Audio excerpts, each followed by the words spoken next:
Ayan, magandang araw sa inyong lahat dyan mga kabayan at welcome naman dito sa ating panibagong video. So, once again, welcome dito sa ating YouTube channel, Bassbox TV at welcome dito po sa ating Facebook page, Bassbox TV. So, ngayong araw na ito mga kabayan ay ating pong pag-uusapan itong usapang politika at ang inyong pong idol, si Idol Bassbox TV. So ito po mga kabayan sa ating isa sa ating pag-uusapan itong pagbalik muli ni former Senator Bongbong Marcos doon sa Cebu City. At doon po kasama niya po ang kanyang running mate o ang kanyang tandem si Mayor Inday Sara Duterte Carpio. So ito mga kabayan sa pinakamaraming mga botante sa Cebu. Or ang pinakamaraming botante sa buong Pilipinas ay ang Cebu. So nasa 5% sa kabuuang botante sa buong Pilipinas at ang pinaka number 1 talaga ng maraming botante makabayan ay ang Cebu. So nakatandaan makabayan 2016, doon po sa Cebu natalo po itong si former Senator Bongbong Marcos sa pagka-vice presidente. Tinalo po siya ni Madam Vice President Leni Robredo.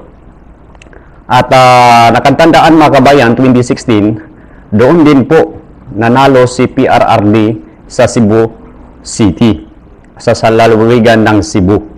Kasi nga po mga kabayan, ang Cebu ay isa siya sa pinakamalaking botante sa buong bansa.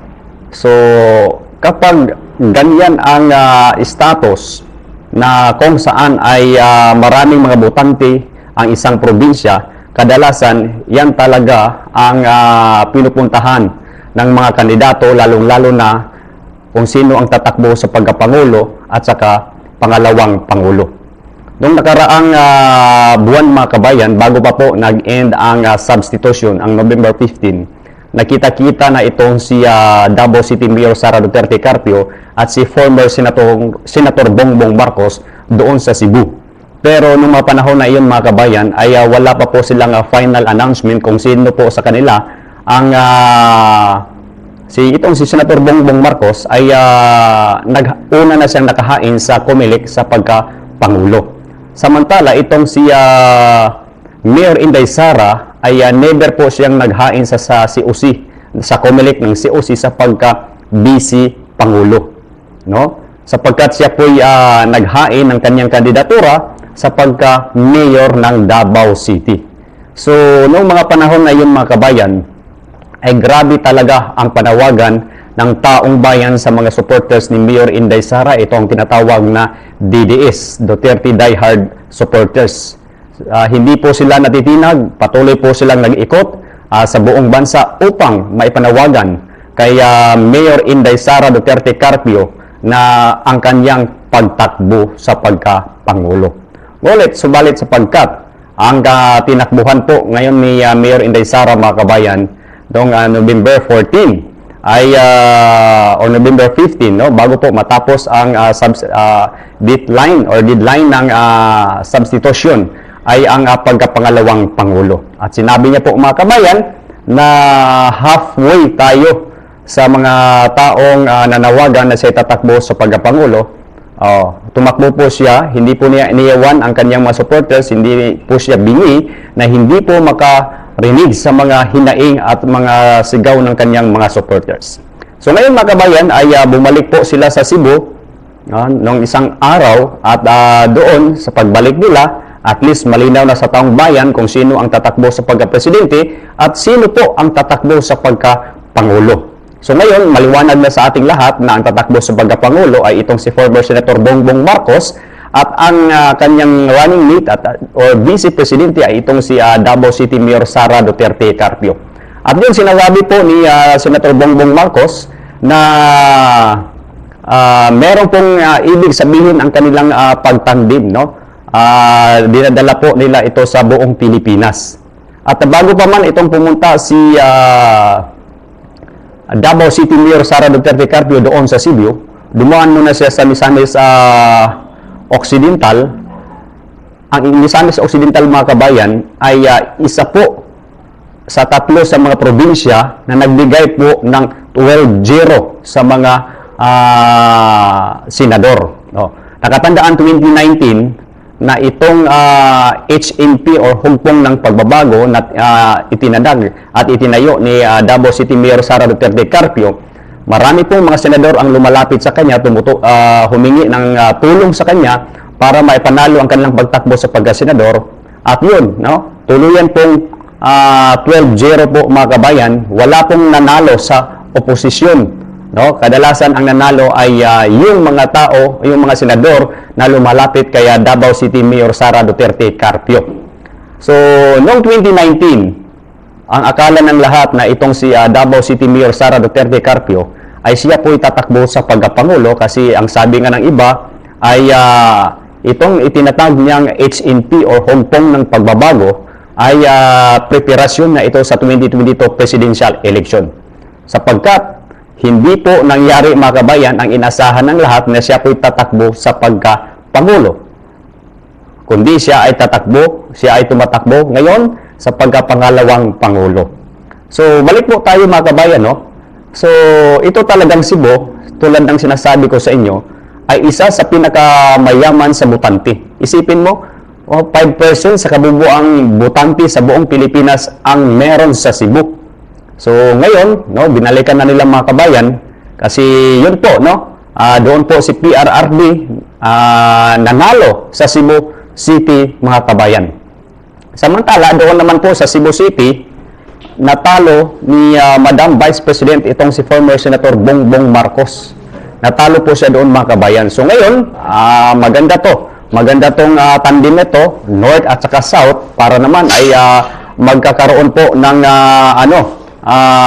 makahatak po ng maraming boto si Senator Bongbong Marcos, si former Senator Bongbong Marcos doon po sa South. At si Mayor Inday Sara Duterte naman, tulad ng dati, malakas na to. Kahit dyan sa Norte, malakas na to si Mayor Inday Sara. Pagdating naman doon sa Cebu, malakas din po ito sa Cebu. Kasi ang governor doon ay sinabi niya po sa kanyang talumpati dati, 2012 pa ay magkaibigan na sila ni Governor Win Garcia.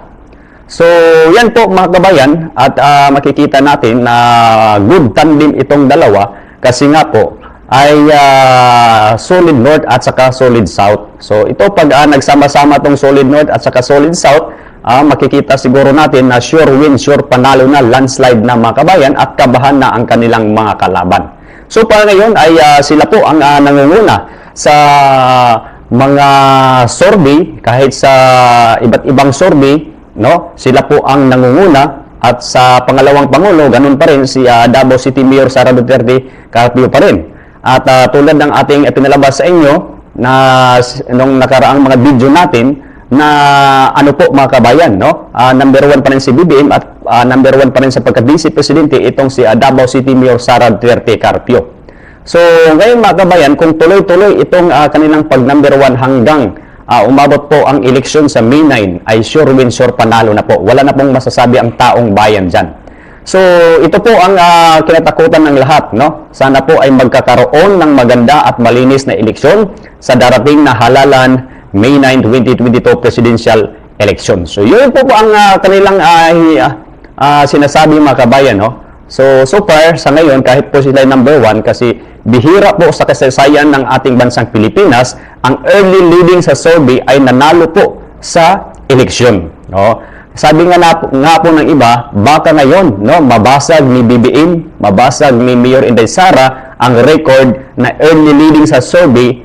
Pagdating sa eleksyon ay sila din po ang magwagi. So abang-abangan po yan mga kabayan, no? Yan po ang ating dapat abang-abangan dahil excited na po ang lahat, no? Lalong-lalo na ang ating mga kababayan na nasa ibang bansa, mga immigrants at saka mga OFWs na patuloy pong nagpakita ng suporta kay BBM at kay Mayor Inday Sara Duterte Carpio. Diyan sa Japan, no, makikita natin mga kabayan na halos-halos po sila lahat. Ang sigaw po nila, BBM po mga kabayan.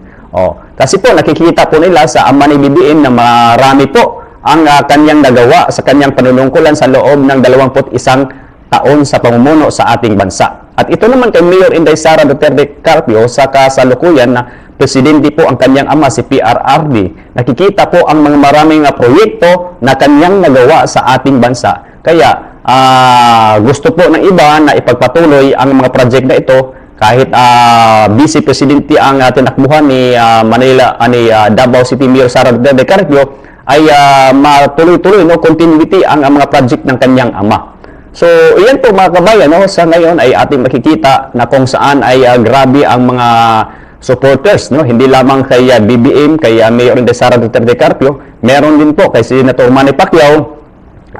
Umpisa na po silang nag-ikot doon sa Bislig at yun, no, kinausap na po niya ang ating mga kababayan doon. Si Mayor Isko Moreno, siguro magkakaroon siya ng panibagong pelikula tulad sa kanyang sinabi sa television na bibigyan siya ng pagkakataon sa pelikula mga kabayan. At iba't iba pang mga tatakbo sa pagkapangulo, si Ping Lacson ay yun yung sa West Philippine Sea. At marami pang mga kabayan, no? So ulitin ko po, kung ikaw ay hindi pa po nagpag-subscribe sa ating YouTube channel, Basbox TV, subscribe na at i-click ang ating notification bell para updated ka sa ating mga latest at upcoming videos. At syempre mga kabayan, bisitahin nyo na rin ang ating Facebook page, Basbox TV. Mag-subscribe, mag-like at mag-comment na rin po. Hanggang dito lang po.